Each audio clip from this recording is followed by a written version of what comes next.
Hi, everybody. Welcome to day 2, Manifest Awakening. Good evening, everyone. Great to be with you all again. Yeah. Hope you're Yeah. still buzzing from last night like we are. Yeah. We got off last night. We were like, oh, that felt so good. Yeah, I was on a high for a little bit. Yeah, for sure. In fact, we'd love to hear from you all as you're coming in. I'd love to know from you what did you enjoy about last night? What moved you? What aha did you get or inspiration? Please put that in the chat. What something you got from last night? Yes. And just people saying hi from Germany and Canada and Mexico and uh, Tunisia, wherever Wow. that. I We're know. all over the place. Libya, Yeah, Toronto, Cali, one of my favorite Connecticut. towns. Whoa, lots of Mexico, Montreal. Man, this is so Or cool. it's so good. It's so good. Australia, thanks for staying up late for us, you guys. All right, I think I caught one from last night. Let me see. Meditations were amazing. That's awesome. We're so glad to do that for Yes. you. We love giving you that as our gift. Insight, how much I spend victimizing in my head. Tina, such a good insight, man. When you're aware of that, you can begin noticing it and changing it. We have an exciting night for you guys with the Rev joining us in about 15 minutes. Really looking forward to that. And we're just going to start like we did last night with a short little guided meditation to drop you guys in, get us centered and ready for the lesson tonight. We're talking about healing division and awakening to unity. So very, very relevant for what's happening in our world for sure. And we'll just kind of carry our momentum from last night into tonight. So if you guys are ready, you can join me in closing your eyes and just find a comfortable position, sitting up straight. And just begin to breathe through the nose, keeping the mouth closed. Nice, long, slow inhale and exhale. And with each breath, just begin to find yourself feeling more relaxed, more centered, more present.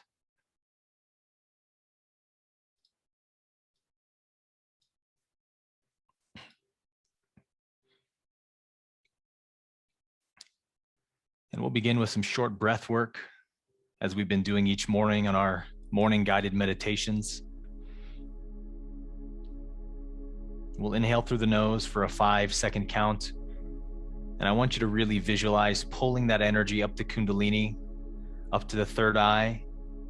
We're going to hold and retain the breath for 2-second count. And then exhale, pulling that energy back down the Kundalini for another 5-second count. So let's take one deep breath in together, filling up the lungs, and then exhaling everything out. And we inhale for 5, 4, 3, 2, 1, holding for 2, 1, exhale, 5, 4, 3, 2, 1. And inhale for 5, 4, 3, 2, 1, holding for 2, 1, exhale, 5, 4, 3, 2, 1. And inhale for 5, 4, 3, 2, 1, holding for 2, 1, exhale, 5, 4, 3, 2, 1. And inhale, 5, 4, 3, 2, 1, holding for 2, 1, exhale, 5, 4, 3, 2, 1. And last round, we inhale for 5, 4, 3, 2, 1, holding for 2, 1, exhale, 5, 4, 3, 2, 1.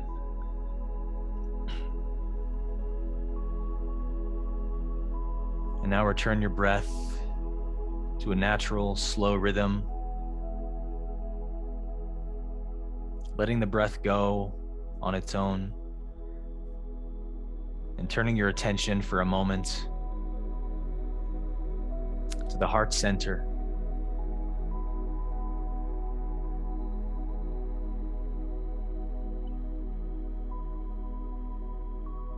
And feeling all of that empowerment from last night, begin to visualize the heart radiating brighter, that green ray energy beginning to flower open. And just connecting with divine love.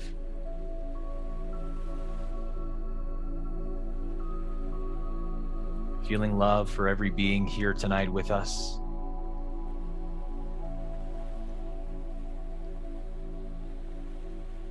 Feeling love for each soul that's present here.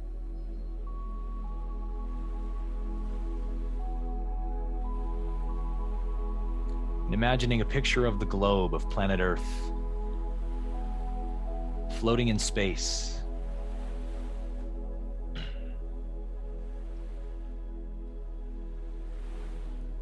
And wherever you are on this beautiful planet tonight, I want you to visualize a golden dot on the map.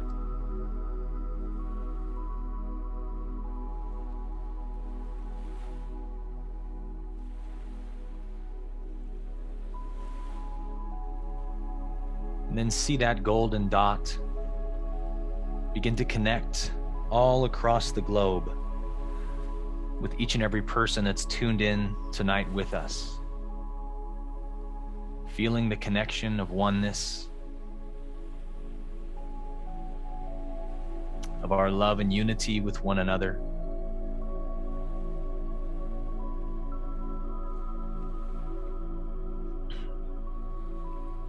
See more and more lines stretching out across the planet. And feel love in your heart.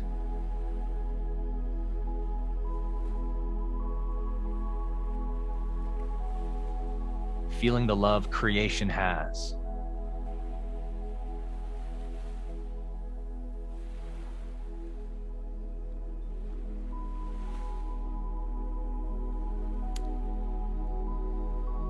Now, as you see this beautiful planet floating in space, with golden threads of light connecting everywhere, like a spider's web covering the earth, see those lines beginning to melt into one collective energy field. One massive veil of love over this planet.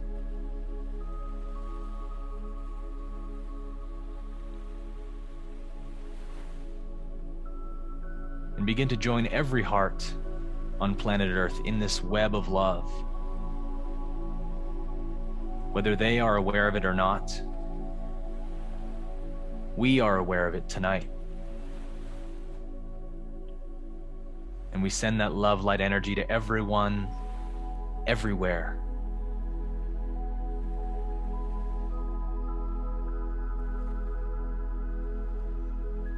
We join our intentions right now in this moment to say, let there be an awakening to love on this planet. Let there be an awakening to unity through us, in us, tonight.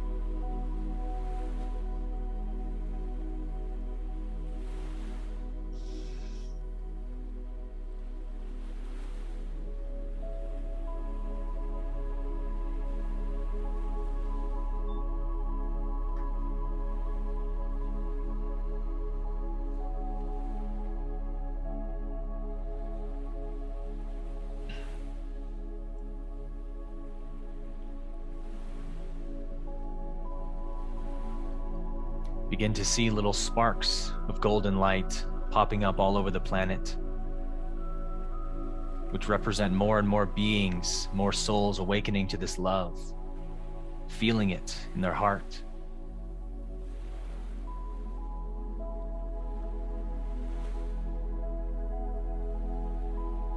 See them knowing intuitively that there must be something more. There must be a higher truth that connects us all.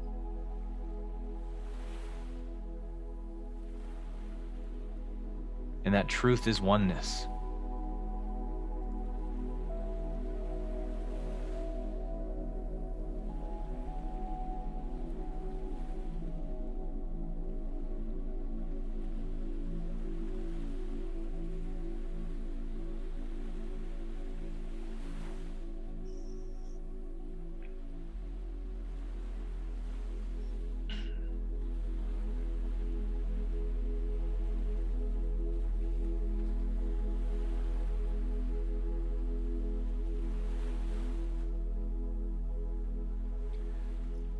Now I invite you to visualize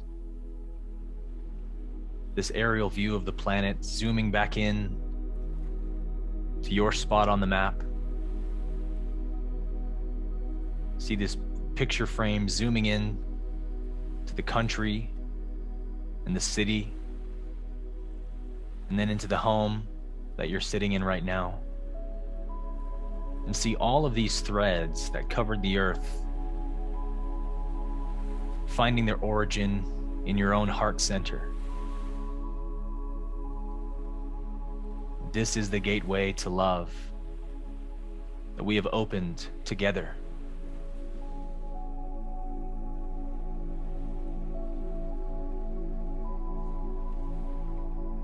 And as you feel that connection, just begin to send gratitude to the universe for the unity of all creation, for your unity with creation.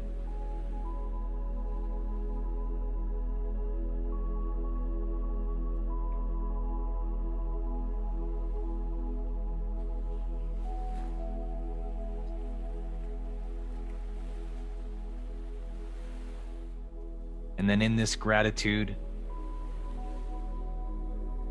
we join our hearts and minds one last time with one more deep inhale into the body, breathing in that gratitude.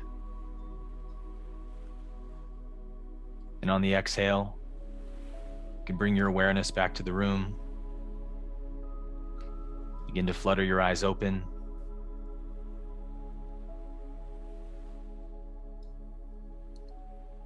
And take a nice big stretch, feeling yourself back in the room, present, ready to receive.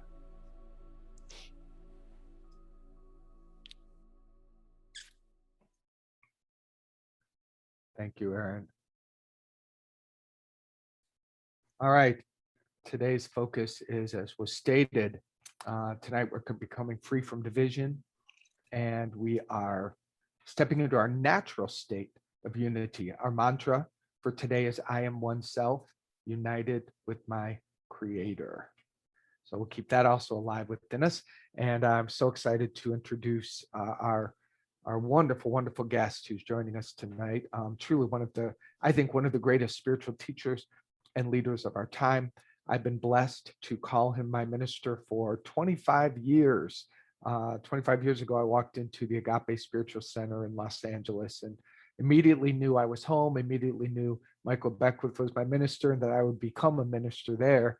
And I've just had a love affair with this man from the moment I saw him. I'd like to tell you about him in case you don't know. Welcome, Dr. Beckwith, founder and spiritual director of Abke International Spiritual Center, trans-denominational community in Los Angeles. Michael Bernard Beckwith embraces a practical approach to spirituality, utilizing meditation, affirmative prayer, and life visioning, which is an amazing process he originated.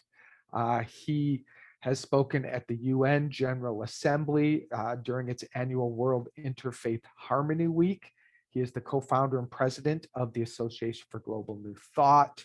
He has been on the Ellen Show, the Oprah Winfrey Network, Super Soul Sunday, Super Soul Sessions, Help Desk, Dr. Oz, CNN, The Oprah Show, Larry King, Tavis Smiley, his own PBS show, The Answer Is You. He's got amazing books out, 3 Most recent ones, life visioning, spiritual liberation, and transcendence expanded there. So he's also the recipient of the prestigious Nautilus Award. And he is here with us to help us have a conversation around healing division and awakening unity. Welcome, my Rev, Michael Beckwith. Welcome, Brother Rev. Mark, thank you so much. Aaron, thank you so much. You mentioned all those places I've been, but nothing is more important than we do when we have a conversation, because we get to, embrace individuals who are hungering and thirsting after truth and righteousness, and their ability and their desire to actually want to grow in this area makes it very, very satisfying when you have individuals that are interested in this, because interest actually determines the kind of thoughts that move through our awareness. So I'm grateful to be with you guys, really. So Michael, tonight we're talking about awakening unity and healing division. Obviously, in our world right now, there's lots of division happening culturally. And so I think a good way to kick it off, a good question to start with is, where in your mind do you see, what is the underlying core cause of the division we see in the world today? Where can we find that cause, within ourselves? Well, there's a couple of things going on. First of all, what you see is a tug of war between the status quo and the progressive aspect of the presence of God through the progressive universe. And so whenever the status quo becomes stagnant, the prevailing paradigm becomes stagnant, it fights really hard to hold its place, even though we know the nature of the universe is progressive. Mm-hmm. It holds hard to stay in power. And so one of the ways and means that it does that, it captures people's attention, keeps them in a matrix of separation, disempowerment, disillusionment, fear, doubt, and worry, in order for individuals to not embrace the power that's inherent within them. And so the division, the sense of polarity, it's made up, from an existing paradigm, and it's an exaggeration of the sense of separation that people feel within themselves. People feel separate from God. They feel separate from love. They feel separate from their real self. So when that sense of separation is activated by a paradigm that's dying, then you see a world of polarity. You see a world of division, divisiveness. And what has happened is a lot of that has become normalized. So people don't even question it anymore. It's just normal that if someone disagrees with you, then you don't like them, or you can't be in conversation with them, or they're evil, or they're bad, And I think the question that we have to lean into these days is, how can I stay in love? How can I stay in compassion? How can I stay in peace with people I don't agree with? That's a question that we have to ask ourselves, so that we're not falling prey to creating more separation based on the fact that people have different perceptions, different positionalities, and points of view. How can we stay in love with people we disagree with? If we start there, any question that we ask, the universal presence through the universe will answer that question and then guide us in the direction of dialogue, guide us in the direction of healing, mending, forgiveness, all of that. But we have, as I said at the top of your program, but we have to be really interested in living at that level, or else we just become swept away by that which has been normalized, you see. Yeah. Yeah. And would you say that, over your 30 years plus of being a spiritual teacher and leader, do you think that it has intensified, or is it the same thing recycling itself in your experience and opinion? Well, I think that because of the advent of the high use of technology, there is an appearance of the intensification, because we can know instantly the most negative, heinous thing that's happened on the planet. Immediately, we'll know about it.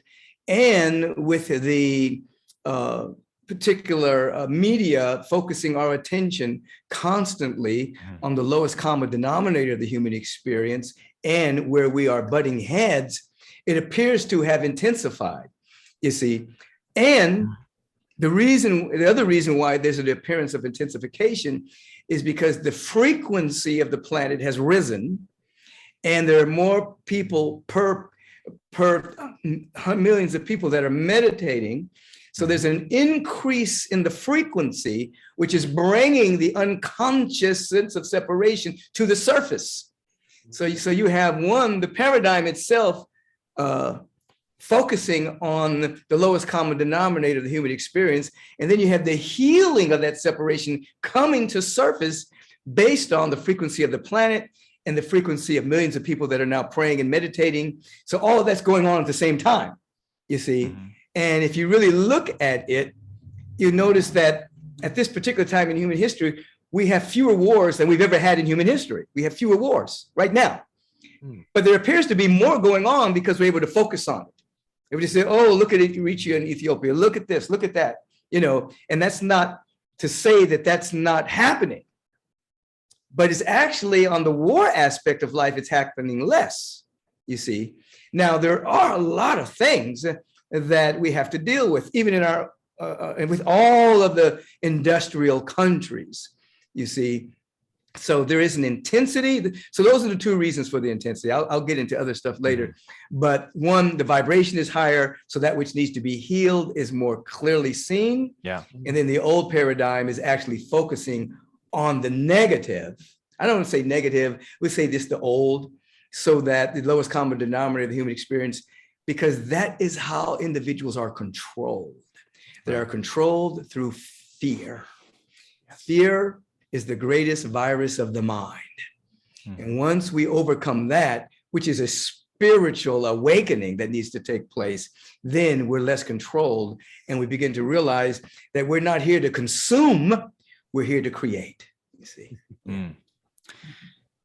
Michael, one of the things I love hearing you teach on is kind of what you just touched on, sort of this, the evolution of consciousness on our planet.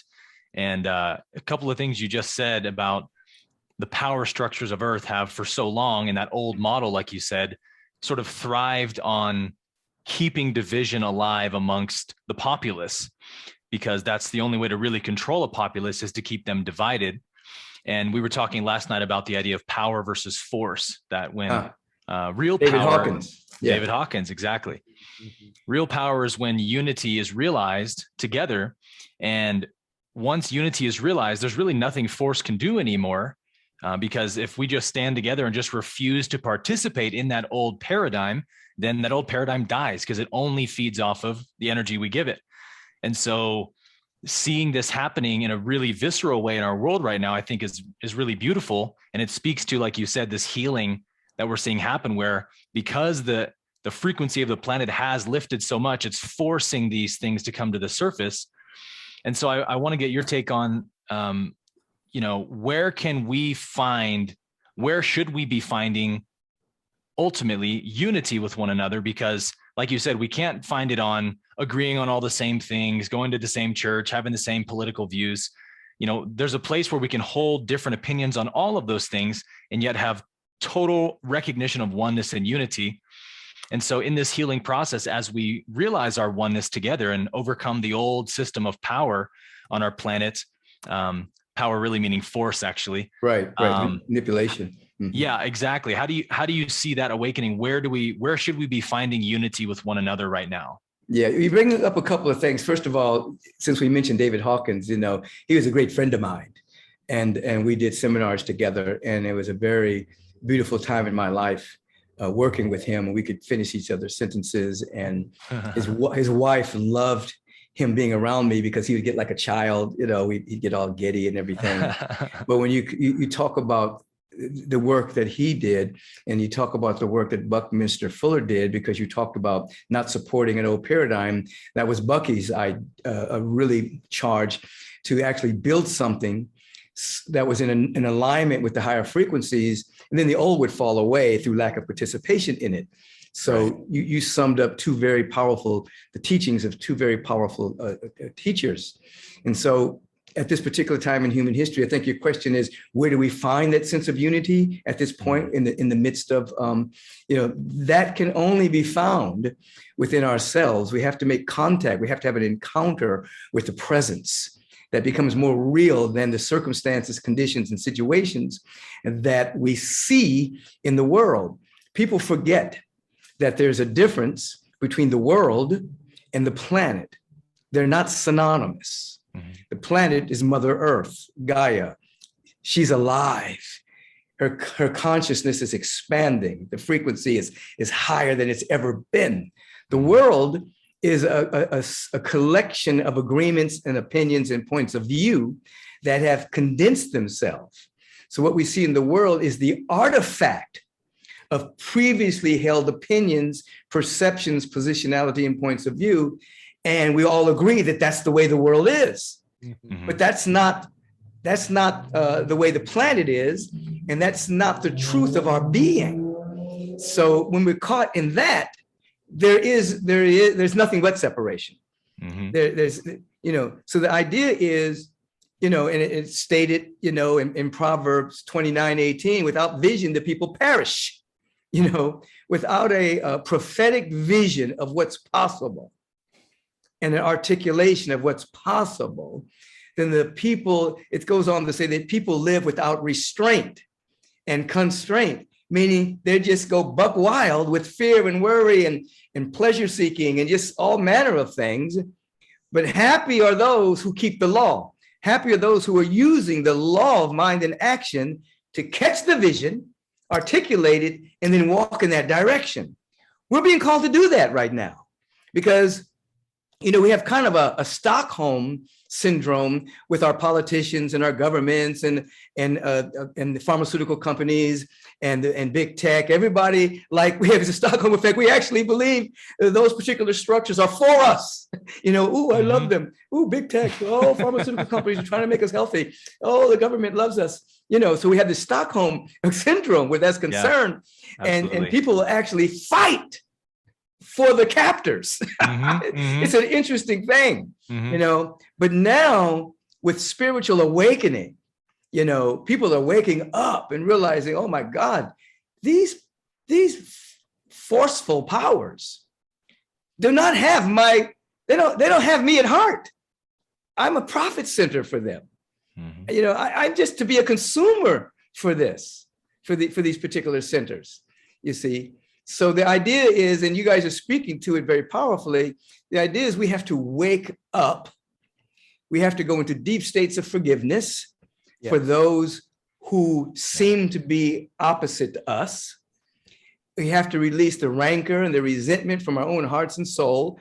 We have to fall deeply in love with ourselves, not from an egocentric point of view, but from the point of view of what God has wrought. People say, well, do you believe in God? That's not the point. God believes in you.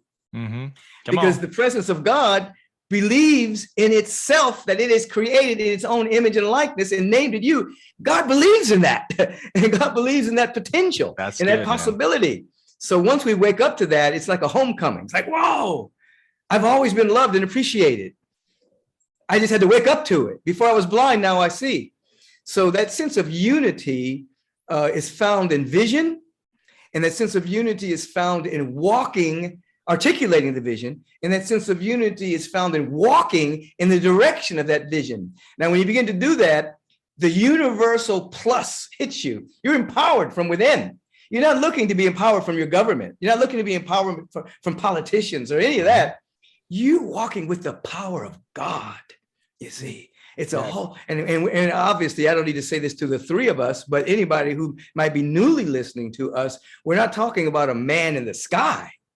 We're talking about a presence that's never an absence, that reveals itself as love and beauty and intelligence and more than we could even comprehend. We walk with that power. And then what happens is we become the tip of the spear of transformation, of great participation in our own unfoldment personally, and our own unfoldment of our species. We are here at this time in human history to take that on, because we're in paradigm shift right now, more than any time before, anytime. Man, I I know Aaron is getting so turned on by this You're conversation. speaking my language, man. Speaking his language so much. So Rev, let's take this to the individual, because what we're talking about out there is obviously what people are grappling with inside. And there are lots of people I know that you serve and teach and that are your followers that have both inside. You know, there is that old paradigm of our parents teaching, our culture, and in ways it has our heart, and yet it's not serving, it's dying. And the new is calling, and the toggling back and forth. What do you say to them to move them more towards that light and that vision? You know, I try to remind people that, and I try to tease this into their consciousness, that they made a pre-incarnational choice to be here. And this incarnation is not accidental. They didn't, whoops, I wish I wasn't born. No, you chose to be here. And you actually chose to be here at this time in human history. And you did not choose to be here to just accumulate a bunch of stuff, to get a house and to get stuff and to have a baby and then to die. That's not what that's the added stuff. That's nice and sweet, familial kind of things. But you actually came here to discover your mission as a dimension of your purpose, to reveal the face of divinity. So there's your purpose to reveal the face of divinity. Then there's your particular mission, how you will do that. And when individuals can begin to think from a larger construct, I teach, then you obtain thoughts directly from the mind of the infinite, and that's called inspiration. That's God talking. When you're inspired, that's God talking right there. But if you're not living from a larger perspective, then you go into what is called mentation. That is, you just repeat the thought forms that's been repeated over and over and over again for the last 20, 30, 40, 50 years. It's become normalized, and you're in a kind of a fog, and you think you're alive and awake, but you're dead. I think that all of the zombie movies that are on TV right now are just an artful way of showing that people are walking around dead to their creativity, dead to the wisdom that's within them, dead to the inspiration. They're stuck in survival, but we're here to thrive, you see. And so individually, there's a pre-incarnational choice. How do you get there? You pay your telepathy bill. How do you pay your telepathy bill? You have to meditate. You have to move into a kind of affirmative prayer. You have to study. Recently, I just moved back into a house I used to lease out. So I've taken it back. I had to do construction on it and get it back to be worthy of me living there. And I've been unpacking my old boxes full of my books. And I'm looking at the books I read that had a really impact on me in the 70s, Mark. And all of a sudden, I'm catapulted back to that guy that in 1975 had this tremendous spiritual awakening. And then all the years, the 70s, 80s, and who he was. And he only had one thing that he wanted. He only wanted to have a conscious realization of his oneness with God. He wanted to have Christ consciousness, cosmic consciousness. He wanted to have the mind in him that was in Christ Jesus, who being in the form of God, thought it not robbery to be equal with God. That was his thing. And then, of course, life happens. There's mortgages, there's going through the school of ministry, and there's having clientele, there's doing seminars, and there's starting a spiritual community, there's staff, there's equipment, there's money, there's raising money, there's fundraising, and that didn't get in the way of the primary intention. But when I touched the book called The Secret of Light by Walter Russell, which is one of the greatest mystics of emerging out of America, it catapulted me back to reading about that, the mysticism and the light of which I had the experience of encountering. And it just exacerbated and brought me back to my primary motive. Not that I was away from it, don't get me wrong, I didn't go away from it, but it became amplified to a great degree with the kind of focus that I have now, not the kind of focus I had in 1975, but the kind of focus I have now.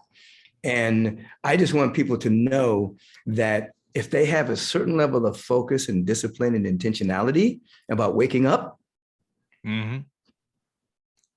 by law, it will happen for them. By grace, it will happen. You see, if you really, really, really, really, really want it, it will happen. I know this beyond the shadow of a doubt. Yeah. I don't know if I've answered your question. I just wanted to share that, that moment. No, you did. You really did. And I guess to add to that would be, and you are someone that I've always respected your discipline. Is that natural for you? Is that something you work at? It just seems like it's encoded in your personality. Here's what happens. Both of you have been in love, yes? Yes. Did you need discipline to call them on the phone and want to go visit them? No. You need a discipline to stay away. Exactly. So it's 6 o'clock, too early. You just got off the phone. Okay, you hang up. No, you hang up. No, you hang up. No, you hang up. So what happens is when you start to have a love affair with your potential, you have a love affair with the light, you have a love affair with the presence, that it creates a discipline. You want to be with your beloved. You want to be with the presence. And that's why we have a both. We have a presence of God that is not anthropomorphic, it's the presence, but then we have a personal relationship with this presence that is love. And so I don't have to have discipline. I love God. And so it pulls me. I was in meditation, when I was at meditation in my house this morning, and I realized I had to eventually leave my house and do some other things. It's like, I didn't want to. I didn't want to get out of the chair. Yeah. And I wanted to sit and have just another 30 seconds, And so I think what happens is discipline comes from a word of love. It's like if a person is a disciple, you could be a disciple of music. You love music. You love your instrument. You're playing the saxophone. You're playing the piano. You may be a disciple of being a great artist. You love painting. You see, so I think what happens is you end up falling in love, and then that creates a discipline. So sometimes what you have to do, you have to fall in love with the things you don't want to do, and then the things that you're called, the tasks that you're called to do, you fall in love with it, and then that carries over into your love of God. It's beautiful. Yeah, beautiful life emerges. You see, gorgeous. What a beautiful answer. Yeah. Yeah, you're touching on so many things I love right now, Michael. And I want to hit on something you said just now as well. You're kind of touching on the bhakti yoga element that's so sacred to me as well. And I want to get practical with this for people listening. David Hawkins famously talked about the collective consciousness of the earth. I think back when he wrote Power versus Force, it was at like 207. And he said like 78% of people are under that 200 mark. But because the power of the upper echelon of the scale of consciousness, we still calibrate above 200 in total. And when I've calibrated our collective consciousness recently, and people have to check me on this, but we calibrated around 231 right now, which is a massive leap from back in I think the 80s when he wrote that. So It's like, obviously we're on the right trajectory. And I hear you really touching on what I think is causing this evolution of consciousness primarily, which is this awakening to the love of God in each one of us. And so, I want to ask you, like, what, if someone's listening right now, what can I do? I understand I need to expand my consciousness to help my own growth and help the planet. I want to know this love. I want to experience what you just talked about. What do you tell people who ask you those questions? What's the best way for me to expand my consciousness right now? Obviously spiritual practice, but I'll say this, that people are blindsided by the content that's flowing through their awareness. And they don't know yet that the content that's passing through is not them. So it's like, the analogy I use is, we have the ocean water, whether you call it the Atlantic, the Pacific, Indian River, whatever. And then you have content. You have boats, you have seaweed, you have plankton, you have pollution. The content in the ocean are not the same thing. So people are thinking that the content that's passing through their experiences, their interpretation of their experiences, their opinions, their points of view is who they are. That's not who they are, that's content. And once if I could just get that in there a little bit, so that when you're in practice, you're becoming aware that you are awareness and there's content passing through. So then when you have a little insight, the moment you have an insight into your real nature, in that precise second, you're not identifying with the content. You're identifying with your soul, with yourself. You become free. Now, what happens? You become more available to wisdom and guidance and direction, flowing through you in a language in a way that you can understand because you're not blocking yourself. So, Jung would talk about the fact that enlightenment is when the unconscious becomes conscious, so it's the same kind of thing, you see. And so I tell people, just stop, look at all the stuff passing through. Now become aware of who's looking. You become aware that you are aware. Touch a moment of pure joy in your life. Now, when you're in this moment of pure joy, who are you?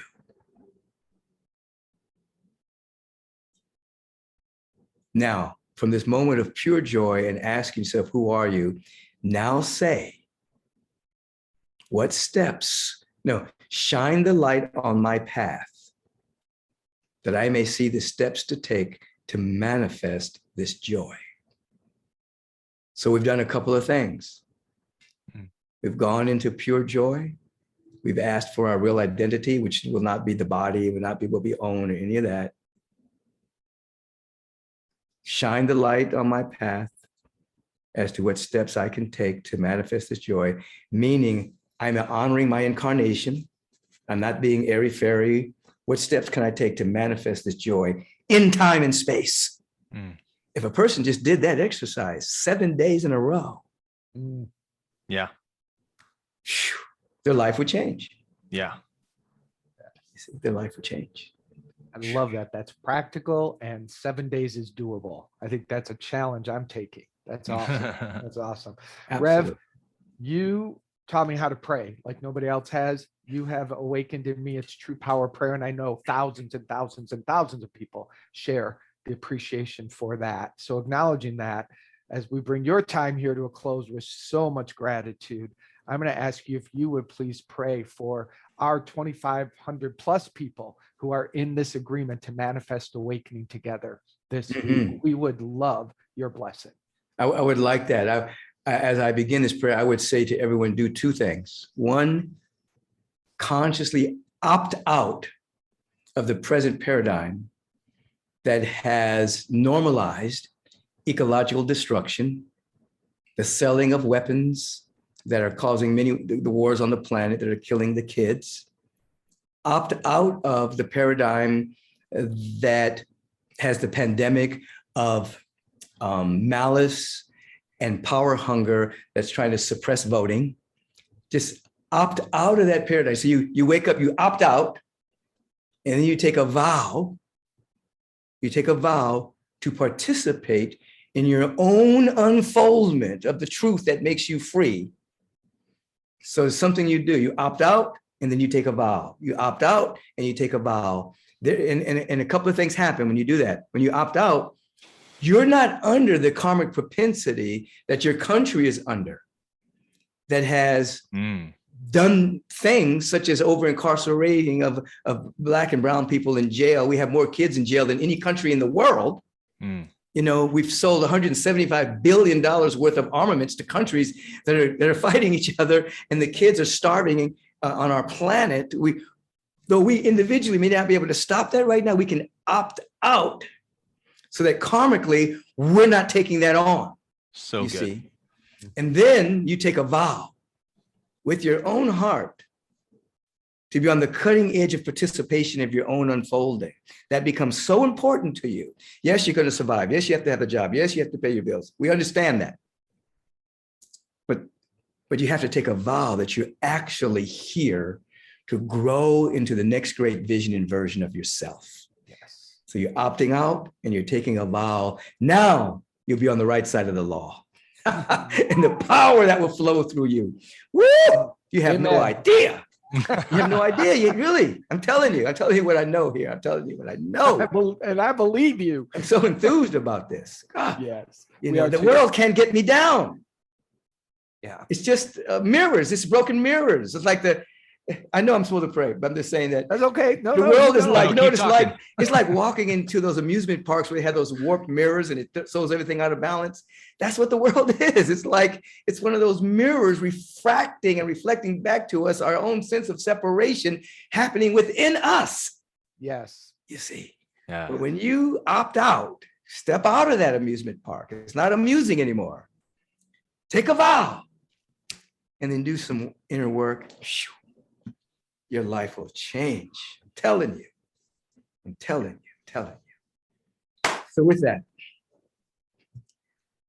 I invite all of us to just come to a complete stop for a moment and pull your attention away from where you are going and what you're going to do when this particular conversation is over. Don't go into the future right now. Don't jump into the past. Wish I woulda, coulda, shoulda, anything. Be right here and be right now. Be present with yourself and find some modicum of gratitude and thankfulness that you exist at all. Be grateful that you exist. Your precious incarnation is so unique and so precious that there's not another one of you in all of existence. And God, in its infinite nature, doesn't do do-overs and doesn't repeat itself. So you are a one-of-a-kind nominal being. Be grateful for that. Whether you're going through tough times or whether you are celebrating wonderful moments, be grateful that you exist. In this moment of pure gratitude and thanksgiving and dynamic appreciation for life itself, we begin to recognize the presence. We recognize the presence that's everywhere.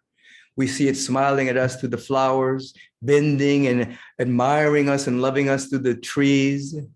The ground upon which we're standing is holy because we're standing there because God is everywhere. We just recognize the presence of God everywhere. And in this dynamic recognition, we feel a deep sense of oneness with the presence. Something within cries out, I am. I am that. I am what thou art, and thou art what I am. No distance, no separation, no otherness. Only one, one and only one, and only one and only one. And it's for this consciousness of oneness that I get to speak this word based upon the authority of one knowing that all that there is God, and that everything that is a manifestation of the only thing that is. And these aren't words. This is the vibrational frequency. It is a word of God, announcing itself throughout all creation, announcing itself through each and every individual in attendance with us this evening, this morning, this afternoon, whatever time zone we may be in. We are in the timeless. I speak the word for us that we may be free today. Not merely free from fear, doubt, worry, lack, and limitation, but free to unleash the inner power that's within us, to unleash the wisdom, to unleash the compassion, the guidance, to unleash the beauty, the abundance, the joy, the harmonizing prosperity, to unleash it, the health, the harmony, the wholeness, the well-being. I speak the word that we may be free enough to unleash it. Yes. And that anything that would hinder, delay, obstruct, or deny it, it has no power here, because there's only one power, and that we may be free. That every organ and every action, every function of our body temple is made every whit whole, as we are now being vibrationally prepared to step into the temple of enlightenment with the awareness that we're already enlightened, that all we're doing is removing the false, superstitious thoughts and beliefs and opinions that would hinder right seeing. Oh, it's all happening now. We are releasing warriorship and stepping into our spiritual warriorship. The tip of the spear of transformation, anchoring heaven on earth as it is in the heart mind of the infinite. All of this is happening right now. We feel it in our bones and we give thanks for it. And we allow it to be so. And so it is, even now. especially now. Yes. Amen and Amen and Ashe. Shalom and salam and hallelujah. Now, so be it. So be it. Woo. Absolutely beautiful. We are so blessed by you today, Rev. I love you and I thank you from the bottom of my heart. God bless you so much, both, and stay strong in the spirit. These kind of conversations, the works that you guys are doing is so needed at this time to bring people back from the brink of despair to realize they're on the brink of flying into untold possibilities beyond their wildest imaginings. God bless you both. Yeah. Bless you, brother. Love, Thank you again. Absolutely. Right? I don't know about you, but my roof is gone all of a sudden. Done tore it right off, man. That made me so happy. That made me so happy gosh. because personally, you know, I've known him since, like I said, 25 years. Like he has my soul, and I know who he is, and I know who you are. And to me, you two are like twin souls in my heart. And it's just like, oh, this is so fun for me. Oh man, I'm like literally buzzing right now. Yeah. So much power in his voice. Truly, right? Really, yeah. Very rare, unique gift that man has. Yeah, for sure, for sure. And what a blessing to us, everyone, right? I mean, oof, what a blessing to have. I mean, he's all over the internet. You can find him 24 hours a day, 365 for sure. But for him to be here with us, for us, alive in the conversation and alive channeling that much power to us. I mean, this is a healing night. I think we manifested some awakening tonight, man. Yeah. We had some church again. It's the way we like to roll at LTC, man. It's the way we roll, man. We love having church. Yeah. So what was a highlight for you? What did you capture? Fun. Oh, just his energy. His spirit is incredible. It's so next level. He carries such an authenticity and, like I said, such a power in his voice. You can tell he's speaking from such a place of experience and not just head knowledge, which there's nothing wrong with speaking from head knowledge, but you don't get that kind of power without experiential nexus like he has. And I think he touched on it. It's every day devoting yourself to this goal of becoming more one with that presence within, manifesting that in your life, in your potential. I love how he touches on that so much. It's like falling in love with your potential, I think, was one of the things that really struck me hard. It's like, that's everything in me says yes to that when I hear it. Like, this is how we manifest awakening in a big way, is that each one of us has to find what is our potential in this life. What did our soul come here? Why did we choose to incarnate here? And we talked about this last night, how empowerment shows us that our pain becomes our purpose. Yeah. What we transcend, we become a messenger of. And so each one of us now has a unique pain point in our life, something we've suffered from. And that pain is also your potential to be manifested into the highest level of power on earth that you can have. And so each and every day, devote yourself to that potential. And a lot of that potential comes through joy. He talked about that, connect with my highest joy. What is my highest bliss? And know that what excites me, what brings me alive, what charges me up, what inspires me is my purpose, is my potential. And so to realize that potential, like each and every one of us has such a unique potential, unique giftings and different aspects and avenues of the world. Some of us are in technology, some in business, some in law, some in spiritual teaching, some in music, some in the arts. And we're going to manifest awakening in every domain of this planet if we realize our potential and live up to it. I mean, that's just so exciting to me. We're all in the right place. We're all serving, and that's beautiful. Yeah, that's really good. What I really loved, and it was just different languaging, which I appreciate, is, and I've known this man, he does not judge. He's intentional about words, like to call the old paradigms just old. They're just old. They're no longer serving. They're no longer meeting our needs whatsoever. They had to have, for some reason, at some point, and they're fighting for their lives to maintain themselves.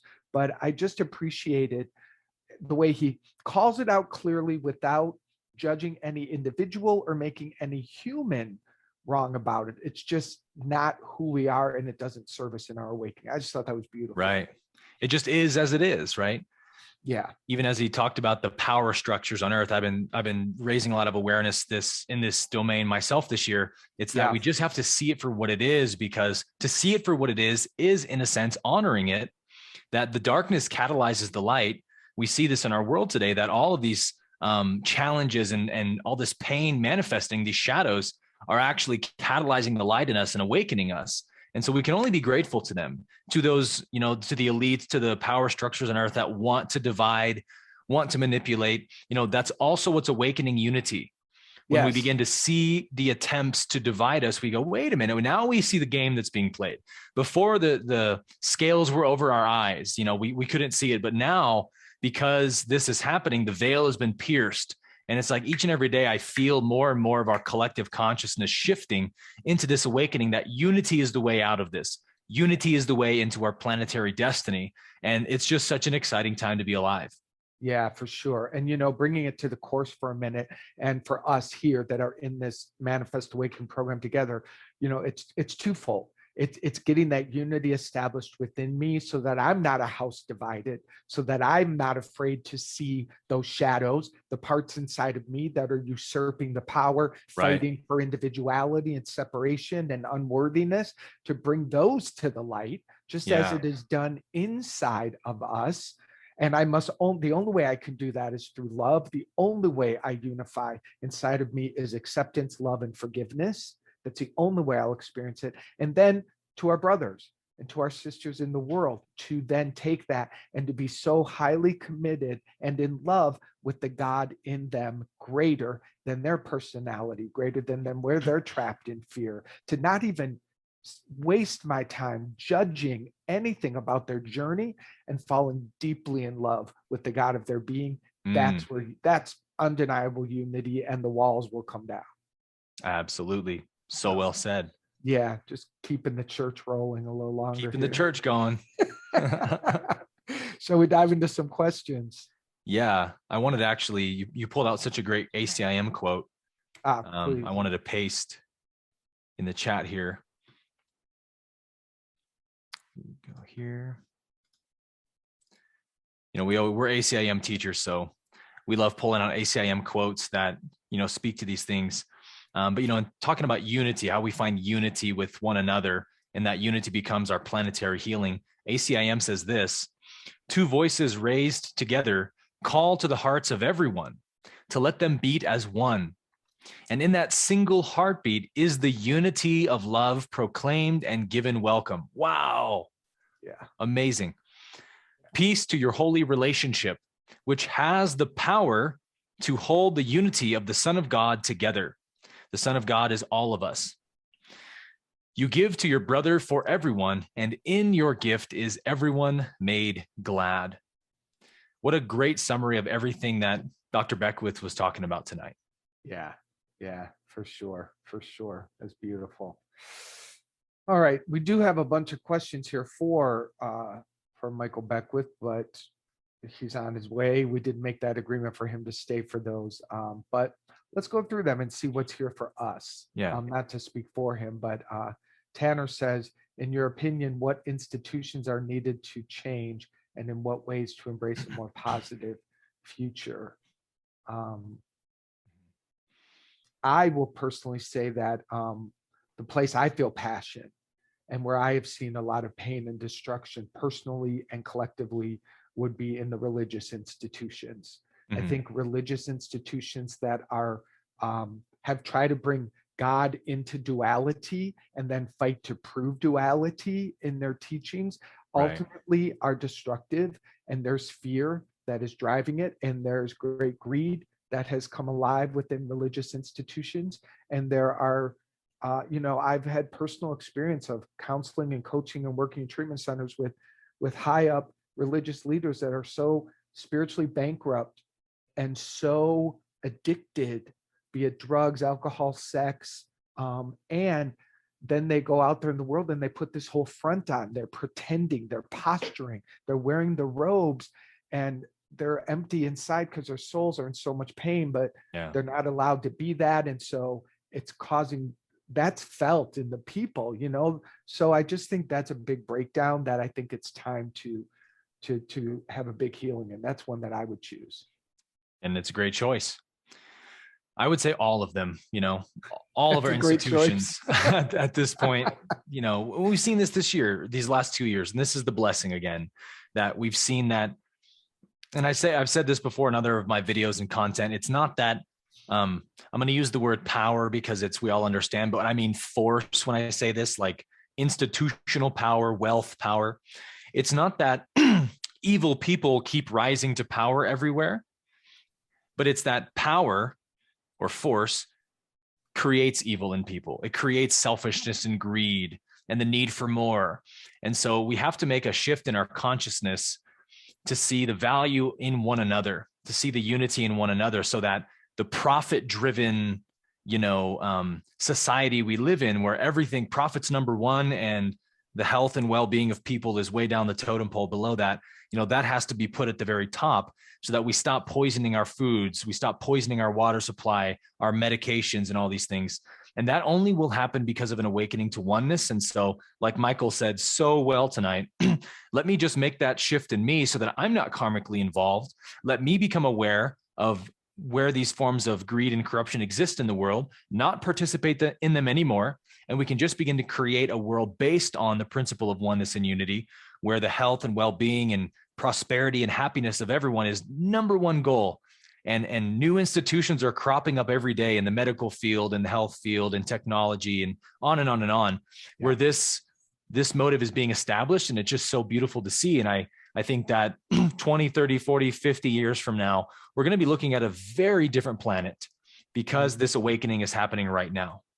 I love that. I love that vision for sure. You know, and it is and all of these constructs of greed and destruction, they live off of the division. Like you mentioned earlier, Aaron, like it is the divide of people, but the divide in us and the divide in the attacking at each other that allows the systems that actually don't bring healing and freedom and love to us to maintain themselves. Right. So, yeah, I am certain when people go, well, what about the sickness? What about the suffering? I'm like, there's not one single problem here that if we united, we could not solve in a day. I absolutely know that we have all power, all solutions, all grace, all everything we need. So what's the problem? Yeah. The problem is the division and the greed and the seduction of fear. That's the problem. Yes. Not the solutions, because they're here. Right. Yeah. Fear is ultimately what divides us. Yeah. Yeah, for sure. What advice could you give on couples going through an awakening together with kids involved? This is difficult. Thank you, Nikki, for that. I wish I knew what was difficult. Can you read into that a little bit and see what Spirit wants to say through you, Aaron? Yeah. What advice could you give on couples going through an awakening together with kids involved? This is difficult.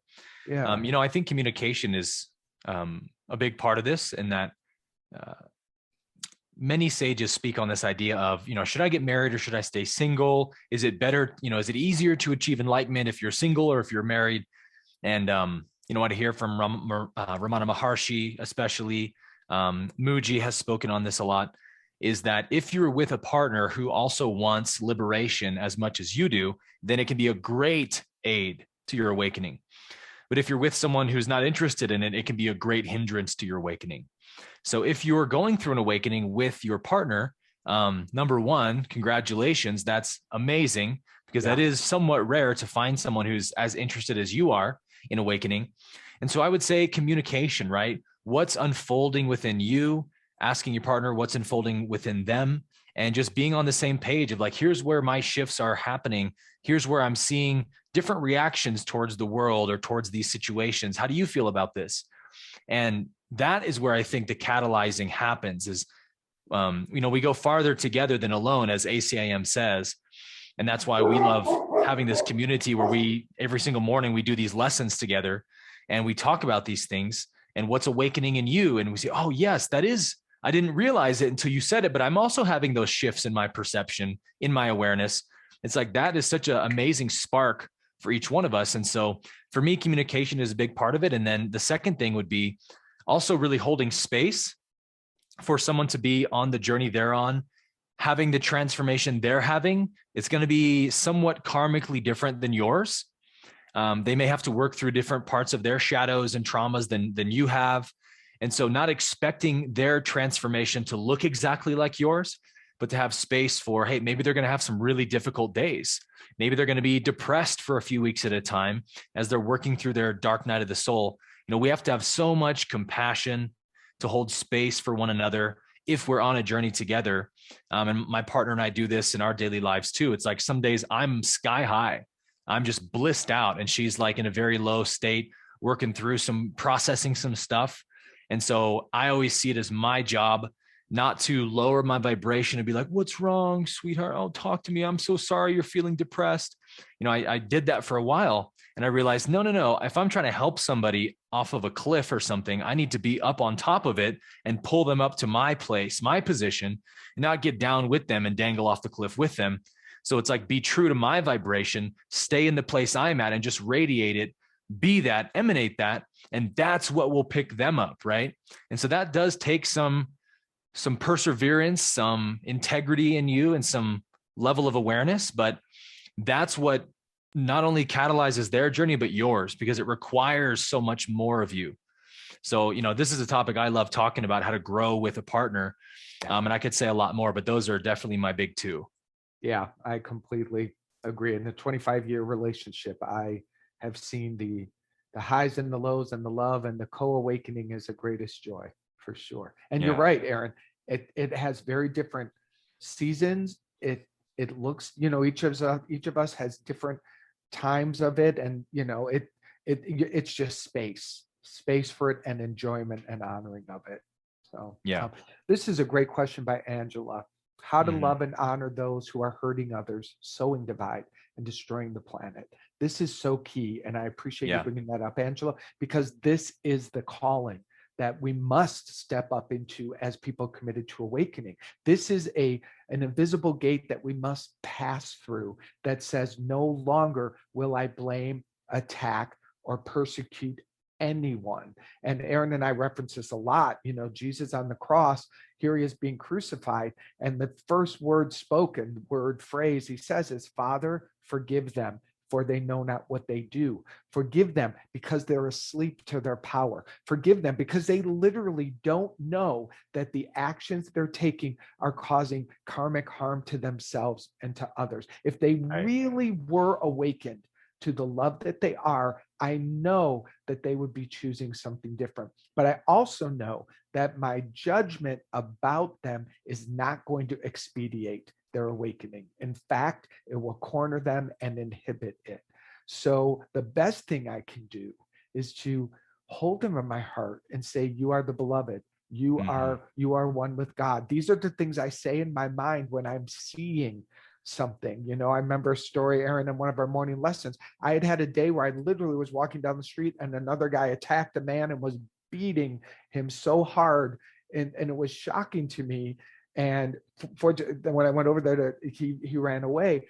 But my immediate response is, love them both, love them both, love them both. Like, that's all I was called to do, because what kind of pain would bring someone to do harm to another? Right. What pain must they be living in?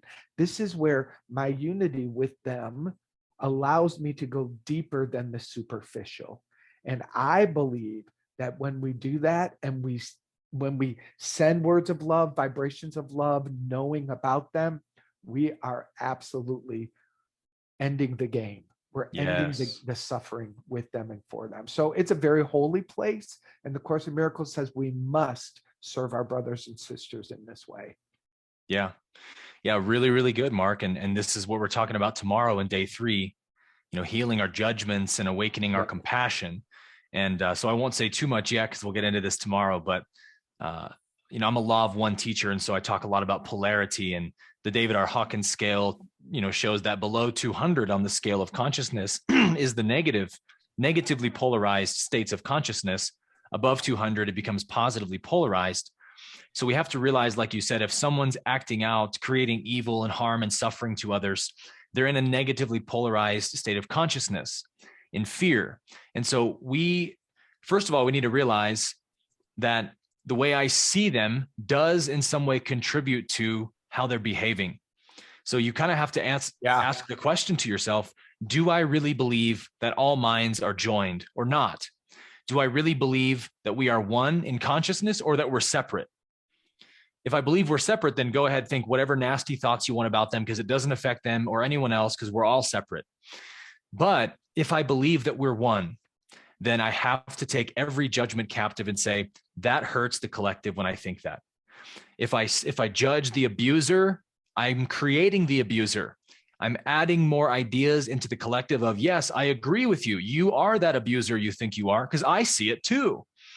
So we have to get into this habit instead of seeing, how do I depolarize this energy? And the way we do that is with love. Yeah. If someone's causing harm to others, creating suffering, they're in a negatively polarized energy, which is fear, separation. What depolarizes fear? Love. So let me love them, have compassion, because like Jesus said, they know not what they do. And they don't even understand that they're creating their own suffering as well. Surely if they had the awareness of oneness that I have and karma, they wouldn't be doing this. So can I have empathy and compassion for that and refuse to define them based on their behavior? That's the awakening to love that each one of us have to become responsible for within ourselves. Yes, yes. And that's why I'm so grateful we're having this event this week, because wherever two or more are gathered, the I am presence is activated exponentially. And we got way more than two around the globe gathered in this intention. So what a healing wave we're allowing here. Yeah. So I'm going to jump way down. What is being shared is so very inspiring and powerful. This is by Shirley. I do believe the answer is within each of us, but I still have an ache that we should be speaking up, drawing a line, taking action. By putting my thoughts, feelings, emotions in that area, am I creating more of the divide, or is there a balance between the two? I am very big personally on let your passion be expressed and do it from the place of love, because that is what the world needs. And one of the greatest teachers of that is Martin Luther King Jr., who I know before they would go out and march, they would pray for their oppressors, because he knew the oppressors were so trapped in pain and struggle. So we talked about this, I think, a little bit yesterday, Aaron, where it's not the actions, it's where the action is coming from. Yes. So take the commitment to align with love, take the commitment to pray, take the commitment to know that everyone is love, everyone is real, and everyone's trapped, and everyone, or either everyone is free, or where one is trapped, we all are trapped. So it's not even about the individuals, it's about a high commitment to love, from love, as love, and then march with that sign. Go do whatever you're called to do. Like, go out in the world as love and support whatever is important to your heart. Because like Aaron mentioned earlier, we need people in the barbershops, in the grocery stores, in the tech companies, in the political systems, in the churches, like everywhere. The light is waking up. And so wherever you are and whatever you're passionate about, do it fully. Give yourself to it, immerse yourself in it, and stay focused on the light that you are and the light that they are. Wow. Incredible answer. That about sums it up, I think. I could talk about this all day. This is one of my greatest passions. More than anything else, Mark, I want to be an agent of change on this planet to help move us towards an enlightened civilization, a fourth density planet. And so, I think about this all the time. What's the best way to create positive change in the world? Because it has to come from within first. But, we see an example like Christ, who calibrated at 1,000. So coming from a high level of awareness, he goes into the temple at one point in the Gospels, right? Seeing that the house of worship had been turned into this profit den of thieves. Den of thieves. Yeah. They were making money tables of, having people pay money to come in and worship and sacrifice and pray so they could profit off of it, which we see that happening now in so many institutions, right? And so what does Christ do? He goes in, turns over the money tables, and makes this big prophetic demonstration It is written that my Father's house should be a house of worship, but you have turned it into a den of thieves. It's like, oh, Jesus, why are you creating so much division? Come on, man, stop that. You should just be peace and love, bro. But from Jesus's level of awareness, he realized what these people need is awakening. They're so caught in this low level of consciousness that we've just accepted this as a norm. We don't even realize how far off we are from the truth. And so sometimes, I like to say this, whatever gets the message across is ultimately the most loving response.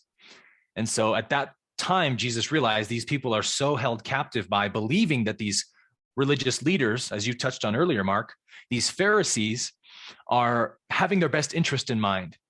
And so if the religious leaders say, I need to pay money to worship God, then that's what I have to do. And they're in their innocence, we're not able to see how entrapped they were. And so Jesus made a big demonstration. So is that off the table for us? No, I don't think it is. But it has to come from the level of awareness that Christ had, which is the desire to create oneness, not division. And so in our world today, we see so many systems. Michael touched on a bunch of them, whether it's the medical institutions now, which are become so profit driven. I saw a statistic today that said the pharmaceutical industry spends almost 20 times more on advertisements than on research for their medications. It's like, okay, so we see an imbalance there. So number one, we can just raise awareness of that. And I think raising awareness is the best thing we can all do from a place of love. We're not saying, oh, we hate these people, oh, they're evil, oh, they're bad. We don't need to do that. That's force on force, right? It doesn't work. Right. We just say, hey, did you guys know that children are being trafficked in China who create our iPhones or whatever it is? Because once people have the awareness, like Christ showed them, then they of their free will can make the decision to say, again, as Dr. Beckwith touched on, I'm going to stop participating in that system now. Yeah. So we didn't have to demonize anyone, create division or judgments at all. We just said, this is what's happening in reality right now. And here's the truth of the matter, right? We are one, we are love. If we hold that standard in our heart, we have to turn away our energy from whatever is in opposition to love. Yeah. And so I think raising awareness is simply the best thing we can all do right now, and let people decide of their own free will. If they're at that level of consciousness yet to see it, then they'll see it and say, oh yeah, I'm not going to participate in that system anymore because it doesn't reflect love. Right. Or plant a seed will be planted that will take root when it's time. Right, exactly. For that person, for sure. So I'm going to do a last question here. And by the way, you guys, we aren't going to be able to get all the questions each night. And I had made a comment that we'll try to reply to them all. And then our assistant Whitney was like, Mark, what are you doing? I was like, There's two of you and hundreds of them. Yeah. I know. It's like, I just want to be helpful. So anyway, this would be our last one. And I love it because it was perfect. Jenny says, I still wonder from time to time, having been taught that new age religions are of the devil, if I'm on a dangerous path or the right one. Is the Bible useless now, or how are we to use it if the two do not always line up? So I love that a Bible story just came up before that, which is really cool. I've had a tremendous healing with the Bible personally. On my journey, because I was taught how to interpret it metaphysically, how to apply the stories as characters and aspects of my consciousness and stories of my own evolution. So I'm not interested in did it or didn't happen. I'm not interested in the facts or the scholarly approach. I'm interested in the metaphysical, spiritual approach to it. And Aaron and I do reference Bibles because we both have a lot of that in our history. But I think we do it we always use the stories to complement the teachings of the Course and to show actually how the core of these stories and these teachings hold the principles of A Course in Miracles centuries ago. That turns me on. So that's how I approach it. And I think also, just to respond, Jenny, is I think you're bumping up against that old paradigm. Exactly what we talked about today. Conditioning. The old is fighting, and it's scaring you, and it's saying, "Whoa, what if these people are weirdos?" And I assure you, we are weirdos. So you can check that. 100%. Yes. 100% on that. But what I know is that this path of the Course of awakening, of working with Aaron, I don't have words for how happy it makes me like the proof is in my experience of it, and that's undeniable for me. Yeah, I would absolutely echo you on that. And there's a famous phrase we've all probably heard: when you change the way you look at something, the thing you're looking at changes. Yeah. And that's what happened with the Bible for me when I left, my religious Christianity years ago.